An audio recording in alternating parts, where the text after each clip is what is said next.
नमस्कार सभी को। मैं astrologer are Kumar Saini, Vedic and KP astrologer, vastu expert, palmist. आज अपन इस वीडियो के अंदर चर्चा करेंगे गुरु और केतु की युति के बारे में कि गुरु और केतु की युति अगर सप्तम भाव के अंदर हो तो वो क्यों वैवाहिक जीवन है वो खराब कर देता है।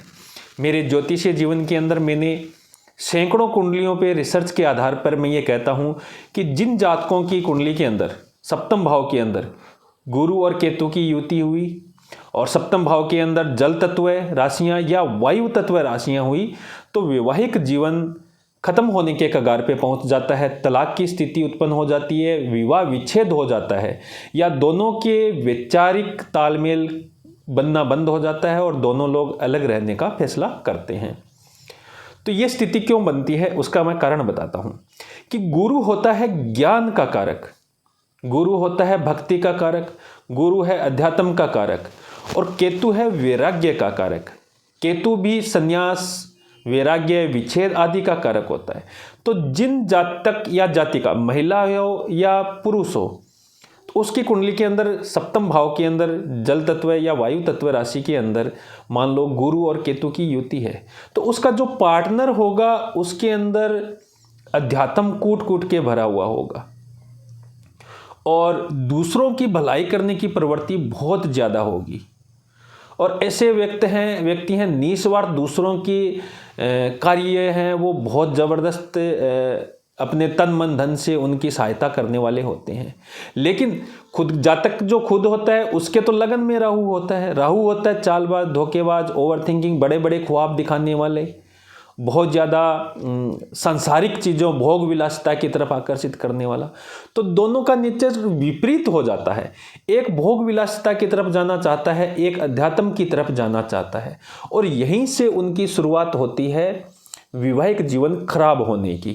क्योंकि राहु है वो सपने दिखाएगा धनवान बनने का, राहु सपने दिखाएगा। मान लो किसी महिला की कुंडली के अंदर सप्तम भाव के अंदर गुरु केतु है तो उस महिला की लगन के अंदर राहु ऑटोमेटिक हो गया। तो महिला का जो व्यवहार होगा वो राहु से संबंधित होगा, राहु प्रभावित होगा। वो बड़े बड़े पैसे के, धनवान बनने के, बड़ी बड़ी ज्वेलरियां खरीदने के, अच्छे महंगे महंगे कपड़े खरीदने के, ऐसे तमाम जो शौक होते हैं लग्जरी जीवन, विलासिता वाले जीवन के, वो सारे ख्वाब और उसके गुण और उसके व्यवहार और उसकी सारी इच्छाएं उसके अंदर कूट कूट के भरी होती है। लेकिन उसका जो साथी है वो हो गया गुरु और केतु प्रभावित, यानी वैराग्य वाली प्रवृत्ति, धार्मिक प्रवृत्ति, दूसरों का भला करने वाला, दूसरों पे अपने तन मन से सेवा करने वाला, तन मन धन से सेवा करने वाला। तो ये चीज होने के कारण दोनों की मूल प्रवृत्ति है वो विपरीत हो गई। एक धार्मिक हो गया, एक विलासी हो गया, एक ज्ञानी हो गया, एक धोखेबाज नहीं कह सकते लेकिन धोखेबाज जैसे चालाक बोल सकते हैं, चालाक हो गया, चतुरता हो गई एक के अंदर। एक निस्वार्थ भाव से सेवा करता है, एक चतुरता के लिए कार्य करता है। तो दोनों विपरीत स्वभाव के होने के कारण उनके वैवाहिक जीवन के अंदर प्रॉब्लम बननी शुरू हो जाती है और प्रॉब्लम धीरे धीरे बढ़ती बढ़ती इतनी बड़ी हो जाती है कि अंत में उनको विच्छेद के रास्ते पे, तलाक के रास्ते पे लाके खड़ी कर देती है। तो जिन लोगों की कुंडली के अंदर सप्तम भाव के अंदर गुरु केतु हो तो उनसे विवाह है, संबंध है, स्थापित कर रहे हैं या शादी के लिए आप प्रयास कर रहे हैं तो सोच समझ के शादी करनी चाहिए कि उसका जो पार्टनर है वो बहुत ज़्यादा आध्यात्मिक नहीं होना चाहिए।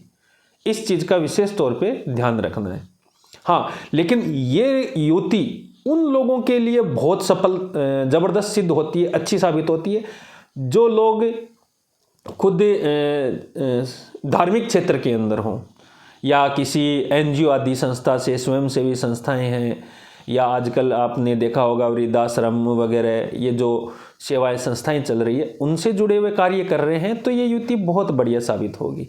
लेकिन अगर ये आप सांसारिक जीवन के अंदर, गृहस्थ जीवन के अंदर है तो ये युति वैवाहिक जीवन के अंदर प्रॉब्लम करेगी। तो अगर मान लो किसी लड़की की कुंडली के अंदर सप्तम भाव के अंदर गुरु और केतु है तो ऐसा लड़का ढूंढिएगा जो बहुत ज़्यादा धार्मिक न हो, उसके अंदर धार्मिकता ज़्यादा न हो, नहीं तो बहुत ज़्यादा आगे जाके प्रॉब्लम हो जाएगी और वैवाहिक जीवन है वो टूटने के कगार पे पहुंच जाता है।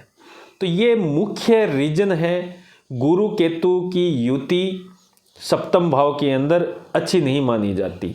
गुरु जहाँ पे बैठता है वहाँ हानि करता है, केतु जहाँ पे बैठता है वहाँ से उससे अलगाव करता है, यानी दोनों ही ग्रह अलगाव करने वाली स्थिति के अंदर है। तो वो सप्तम भाव यानी विवाहिक स्थान, पत्नी, पति या विवाहिक जीवन, तो यहाँ पे गुरु और केतु दोनों अलगाव की स्थिति में आ जाते हैं और विवाहिक जीवन खराब कर देते हैं। तो ये थी मुख्य वजह कि हम लोग हैं, अगर कोई ज्योतिषला या कुंडली वगैरह देखते हैं और उसके सप्तम भाव के अंदर गुरु केतु की युति देखते हैं तो हम सलाह देते हैं कि ऐसे व्यक्ति से शादी करना।